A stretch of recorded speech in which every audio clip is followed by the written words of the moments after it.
नमस्कार, my self Pavandeep from government NM college Hanumangarh. आज हम स्टार्ट करेंगे ऑपरेटिंग सिस्टम का next topic. Our next topic is CPU scheduling and its criteria.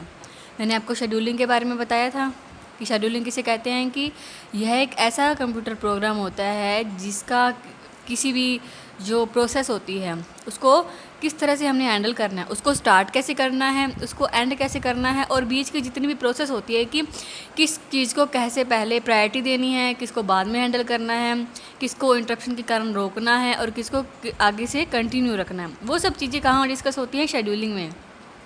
Operating system का ही part है एक शेड्यूलिंग, जिसमें हम प्रोसेस को अलग अलग तरीके से हैंडल करते हैं और आगे कंटिन्यू करते हैं। अब जो प्रोसेस होती है उसको हैंडल करना, जैसे अगर हम कहें कि यह मल्टी प्रोसेसिंग ऑपरेटिंग सिस्टम का एक भाग होता है, उसका एक पार्ट होता है जो इन प्रेजेंट जो प्रोसेसर की जो वर्किंग कैपेसिटी है और उसकी जो स्पीड है वो काफ़ी फास्ट हो गई है। और अगर हम इसके जो ओवरऑल जो इसकी कैपेसिटी है उसको यूज़ करना चाहते हैं तो उससे नैनो सेकेंड के अंतर में कई जो प्रोग्रामिंग होती है उसको प्रोसेस करवा सकते हैं।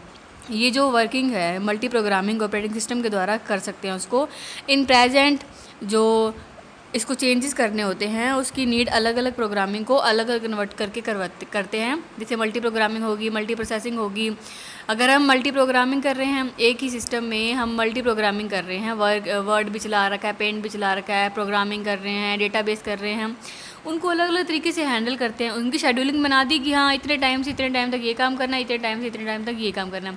आपकी निजी लाइफ में भी आप हर एक काम की एक शेड्यूलिंग बनाते हो कि हाँ मुझे इतने बजे उठना है, उसके बाद ये करना है। आपका शेड्यूल, पूरे दिन का शेड्यूल कि आपको कब क्या करना है ये आप डिसाइड करते हो। उसी तरह से हम कंप्यूटर में भी डिसाइड करते हैं कि कितने टाइम तक किस चीज़ को वर्क करवाना है, किसको हैंडल करना है, मतलब प्रायोरिटी किसको देनी है, किसको हम बाद के लिए रोक सकते हैं, वो अलग अलग चीज़ें हम डिसाइड करते हैं।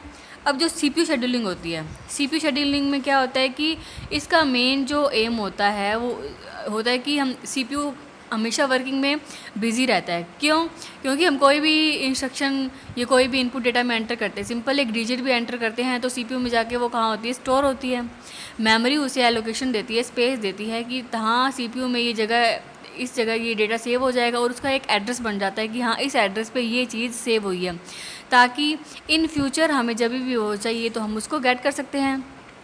और जब किसी प्रोग्राम की प्रोसेसिंग के दौरान इनपुट और आउटपुट डिवाइस से रिलेटेड ऑफलाइन होता है तो सीपीयू क्या होता है कि सीपीयू जो होता है इनपुट के लिए वेट स्टेट में पहुंच जाता है और वह उसके बाद खाली रहता है।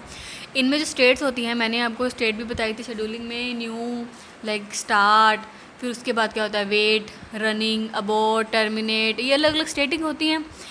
मतलब अगर आप स्टार्ट कर रहे हो कि हाँ हमने प्रोग्राम बनाना स्टार्ट कर दिया, मतलब एक प्रोसेस है, मान लीजिए 10 प्रोसेस है, उसको शेड्यूल है, मैंने P1 स्टार्ट की, स्टार्ट हो गई, न्यू पे जाके स्टार्ट हुई, फिर वो क्या हुई, वेट करेगी कि हाँ ये चीज़ प्रोसेस हो रही है जब तक उसका रिजल्ट नहीं आ जाता कि हाँ ये प्रोग्राम रन हुआ या नहीं।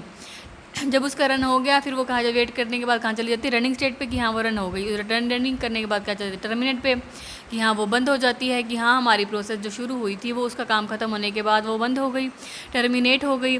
उसके बाद क्या होता है, वो आगे जाके P2, जब आगे टर्मिनेट होने के बाद क्या आ जाता है, P2 आ जाती है रेडी, आगे जो हमारा काम करना होता है हमें, नेक्स्ट स्टेट जो न्यू होती है वहाँ पे P2 जाती है।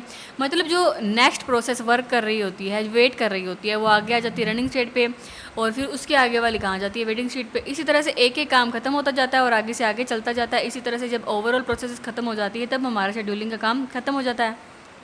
इन सीपीयू शेड्यूल करता है कि हाँ हमें किस काम को पहले करना है बाद में, कि मतलब यूज़र है वो किस चीज़ को पहले प्रायोरिटी दे रहा है, किस चीज़ को बाद में। उसी तरह से सीपीयू भी उसी तरह से शेड्यूल बना के उसको उसी तरह से रिजल्ट प्रोवाइड करवाता रहेगा कि हाँ यूज़र की डिमांड इस चीज़ को पहले काम करने की है, इसको प्रायोरिटी वो पहले दे रहा है तो उस चीज़ को वो पहले कवर करेगा और बाकी को बाद में। अब ऑपरेटिंग सिस्टम में शेड्यूलिंग को देखें तो सीपीयू शेड्यूलिंग के लिए अलग अलग जो रूल्स होते हैं उसी रूल्स के अकॉर्डिंग एल्गोरिदम रेडी होती है उसकी, और प्रत्येक एल्गोरिदम की एक अलग विशेषता होती है जिसमें क्या होता है कि जो बेस्ट एल्गोरिदम होती है उसका चुनाव करने का एक मानदंड निर्धारित हो जाता है, उसकी एक प्रक्रिया हो जाती है। अब उसके लिए बहुत से एलिमेंट्स होते हैं। लाइक ऑपरेटिंग सिस्टम में शेड्यूलिंग एल्गोरिदम कैसे होती है, सीपीयू के थ्रू जो भी हम प्रोसेस को करते हैं उसको संभालता है, ठीक है। इसके लिए अलग अलग तरीके की एल्गोरिदम तैयार करते हैं। ये एल्गोरिदम क्या करती है, अपनी प्रोसेस के अकॉर्डिंग एक क्यू में रहती हैं। हाँ, ये एल्गोरिदम क्या होती है, क्यू में, कि हाँ इसमें स्टेप्स हो जाते हैं। एल्गोरिदम क्या होता है, स्टेप्स का पोर्शन होता है कि अगर हमने कोई प्रोग्राम बनाना है, ठीक है, हमने कोई प्लस का प्रोग्राम बनाना है तो हम उसकी एल्गोरिदम बनाएंगे तो उसके स्टेप बन जाएंगे कि हाँ स्टेप 1 आपने हेडर फाइल क्लियर की, स्टेप 2 आपने डेटा एलिमेंट डाले, स्टेप 3 आपने कोई मैसेज दिया, स्टेप 4 आपने अपना ऑपरेटर जो है उसको ऑपरेशन को परफॉर्म किया, स्टेप 5 आपने उसका रिजल्ट शो करवाया। इसी तरह से स्टेप बन गए। एल्गोरिदम क्या होता है, उसमें आप स्टेप्स पोर्शन को डिवाइड कर देते हो, जिससे क्या होता है वो ईजिली डिफाइन हो जाते हैं। हमें कोई भी काम करना है एल्गोरिदम के थ्रू हम उसको पार्ट्स में डिवाइड करके, स्टेप्स में डिवाइड करके इजीली कन्वर्ट कर सकते हैं, जाके जो हमारा प्रोग्रामिंग कोडिंग वाला पार्ट है वो एल्गोरिदम में कन्वर्ट होकर हमें इजीली समझ आ जाता है। तो CPU scheduling multi programming operating system का ही एक बेस होता है। मल्टी प्रोग्रामिंग मतलब एक से ज़्यादा प्रोग्राम करने का एक बेस होता है, क्योंकि सीपीयू उसे शेड्यूल करता है, उसे पता चलता है कि यूजर इस काम को पहले करवा रहा है, इसको बाद में, उसी प्रकार वो उसके रिजल्ट को शो करता है। अब और इसमें जो भी कोई प्रॉब्लम्स आती है, सीपीयू शेड्यूलिंग क्या होता है उसको कवर करता है, उसको सही करता है, ताकि क्या होता है जो भी प्रॉब्लम्स होती है सीपीयू उसको हटा देता है और उसको जो हमारी जो भी वर्किंग होती है उसको आगे से आगे कंटिन्यू करता रहता है। अब सीपीयू शेड्यूलिंग का हमने ये पार्ट समझा। अब इसी के साथ जैसे सीपीयू शेड्यूलिंग में हम प्रोसेस शेड्यूलिंग को समझें तो क्या होता है कि यह जैसे प्रोसेस शेड्यूलिंग क्या होता है कि यह मल्टी प्रोग्रामिंग ऑपरेटिंग सिस्टम का ही एक पार्ट होता है, और इसकी जो है कैपेसिटी जो है आजकल काफ़ी बढ़ गई है, जैसे मैंने आपको पहले भी बताया। उसी प्रकार क्या होता है, जो ये शेड्यूलिंग होती है प्रोसेस की, वो कहाँ जाती है, प्रोसेसर को दे देते हैं हम, प्रोसेसर उसको हैंडल करता है, क्योंकि सारा काम सीपीयू में जाके कहाँ होता है, प्रोसेसर में, क्योंकि प्रोसेसर ही हमारी उस चीज़ को रिकवर करता है कि हमें किस चीज़ को कैसे करना है। सीपीयू शेड्यूलिंग को ऑपरेटिंग सिस्टम के थ्रू डिसाइड करते हैं। इसका मेन काम क्या होता है कि सीपीयू को हर एक पार्ट जो भी हम देते हैं उसकी स्टेट्स होती हैं, wait state, running state, end state, पहले भी बताया, उसको वो हैंडल करता है।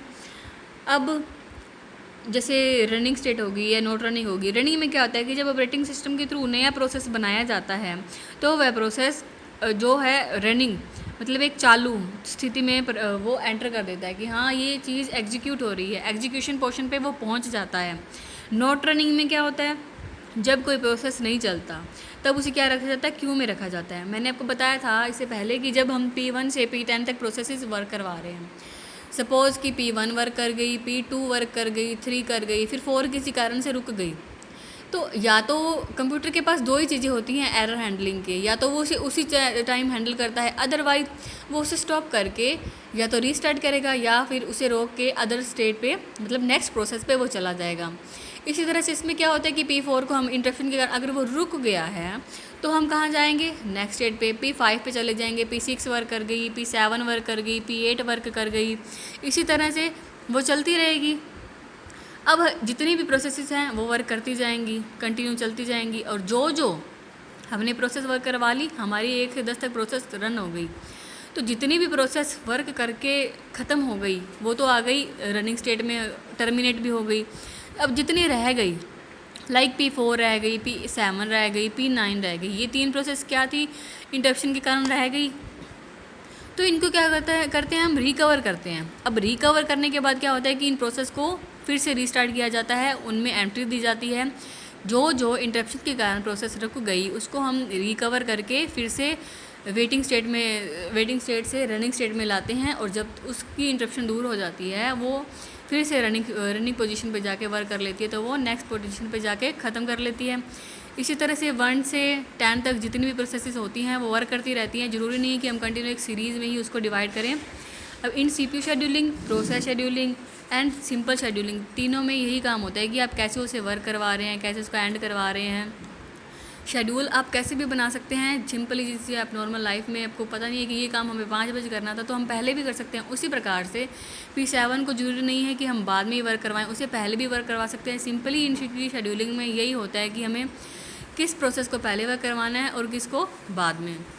सिंपली इसमें जो और प्रत्येक प्रोसेस के साथ क्या होता है, एक रिसोर्स एलोकेट होती है, क्योंकि प्रत्येक प्रोसेस को चलाने के लिए एक रिसोर्स भी चलती है और इन दोनों को साथ में चलाया जाता है, क्योंकि each process has get in one resource, क्योंकि रिसोर्सेज के थ्रू ही वो एक सर्कल के वे में चलती है और उसी के थ्रू उसको वो हैंडल करते हैं।